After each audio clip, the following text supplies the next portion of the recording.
Seeds of life, the transformative power of words in Christ. Lucas had a routine that rarely changed.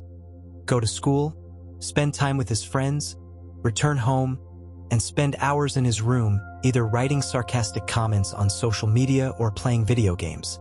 But beneath his confident attitude and witty comebacks, there was an emptiness he didn't know how to fill. His family seemed too strict and old-fashioned to him, especially his mother, who always asked him to speak more carefully. To Lucas, that was an exaggeration. He never thought his words had much impact. However, reality was quite different. Mateo, his younger brother, was in his final year of elementary school. He admired Lucas, though Lucas rarely noticed. Every time Mateo tried to share something with him, Lucas either ignored him or responded disdainfully. "Do you really think anyone cares about your dumb comic?" Lucas once said, crushing Mateo's hopes about a drawing he had made for a school competition. Mateo said nothing at the time, but that night, their mother found the crumpled drawing in the trash. That's when she decided to confront Lucas. But, as usual, the confrontation ended in an argument. One day at school, Lucas faced his first big challenge on the path to change. During lunch, a classmate, Marcos, accidentally tripped and spilled his tray of food.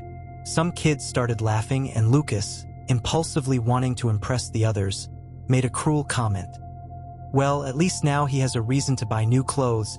Marcos, who was known for being shy and reserved, picked up his tray and hurried out of the cafeteria, his cheeks burning with embarrassment. That night, while Lucas sat in the park after another argument with his mother, he remembered the incident with Marcos. For the first time, he felt a twinge of guilt. Why had he said that? What had he gained from it? That was when Pastor David found him sitting on a bench, staring into the void. At first, Lucas didn't want to talk, but the pastor had a calm and genuine way of listening that made him open up. After sharing what had happened with his mother and Marcos, David spoke to him about Proverbs 18 verse 21. "Death and life are in the power of the tongue, and those who love it will eat its fruit." Those words resonated with Lucas, though he didn't want to admit it. In the days that followed, Lucas tried to ignore what the pastor had told him, but the words kept echoing in his mind. In class, he noticed Marcos avoided looking at him, which made him uncomfortable. At home, he saw Mateo working on a new drawing, but this time he hid it whenever Lucas approached. Little by little, Lucas began to see the impact his words had on those around him. That was when he decided to accept Pastor David's challenge. Spend a week without saying anything negative. The challenge was harder than he expected. On the first day, almost without realizing it, he made a sarcastic comment about a TV commercial but stopped mid-sentence. At school, he tried not to join in his friends' jokes, even though he was tempted to do so to avoid being left out. At home, he struggled to contain his irritation when Mateo dropped a glass and broke it. "It's okay. Everyone makes mistakes," he finally said, surprising even himself. As the week progressed, Lucas began to notice small changes. His mother seemed less tense when talking to him, and Mateo started seeking him out more, though still cautiously. However, the biggest change occurred when he decided to write a letter to Sofia, his best friend, to apologize. In the letter, Lucas admitted he had been cruel with his words and asked for forgiveness for the times he had made her feel less. When Sofia read the letter, she decided to talk to him. It was an honest conversation where both laughed and cried, and Lucas realized how much he had risked by almost losing their friendship.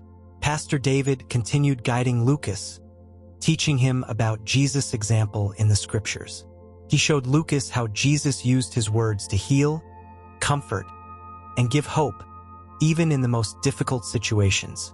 Lucas began studying Bible passages more often, especially those that spoke about the power of the tongue and the importance of speaking wisely. One of the verses that impacted him the most was James 3 verse 5.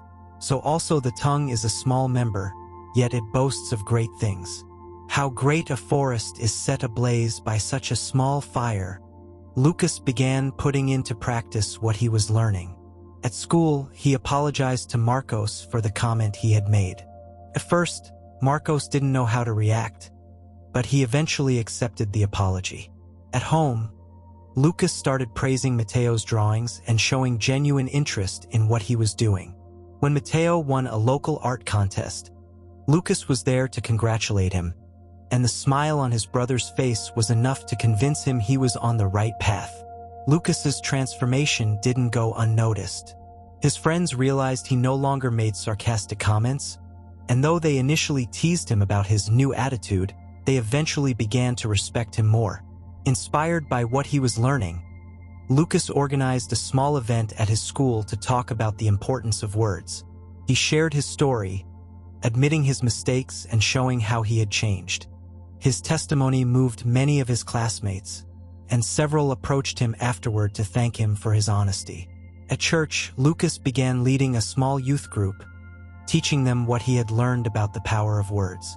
Although he still had much to learn, his heart was filled with gratitude for the transformation God had worked in his life.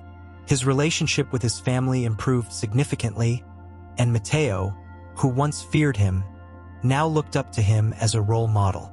Over time, Lucas understood that his journey wasn't just about changing how he spoke, but about changing his heart. Words, he learned, were a reflection of what was inside him. By working on his relationship with God and allowing his love to transform him, his words began to reflect that transformation. Now, Lucas lived with the awareness that every word he said had the power to build or destroy, and he chose to build.